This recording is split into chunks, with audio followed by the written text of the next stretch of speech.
PTI अगवान हुनीद Lakhani NA 249 ते election भरण लाइ नामज़दगी कागज़ जमा कराए छॾिया। एनए 249 जी सीट जी पीटीआई अगवान फैसल वावड़ा जी सेनेटर थियण खां पोइ ख़ाली थी हुई। नामज़दगी कागज़ जमा कराइण खां पोइ मीडिया सां ॻाल्हाईंदे हुनीद लाखाणी चयो त हिन तक जो अवाम मायूस थियल आहे। उन्हनि जे मसइलनि खे हल करण लाइ इलेक्शन में विढ़ण जो फ़ैसिलो कयो। हितां जो अवाम पाणी लाइ घर खां 3-3 किलोमीटर परे वञण ते मजबूर आहे।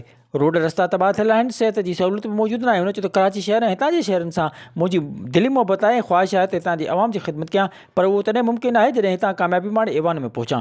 पसमानदा इलाका है और इलाके के अंदर पिछले 40 साल से या जब से मैंने होश संभाला है मैंने देखा है ये इलाका बद से बदतर होता गया है। छोटा सा और ऑल्दो सिंध गवर्नमेंट के हाथ में है सारी चीज़ें और म्यूनसिपैलिटी के हाथ में है, नेशनल असम्बली के मेंबर के हाथ में तो नहीं होती, लेकिन लोगों की तवक्कुआत थी, लोगों की तवक्कुआत हैं, बहुत ज़्यादा तवक्कुआत हैं।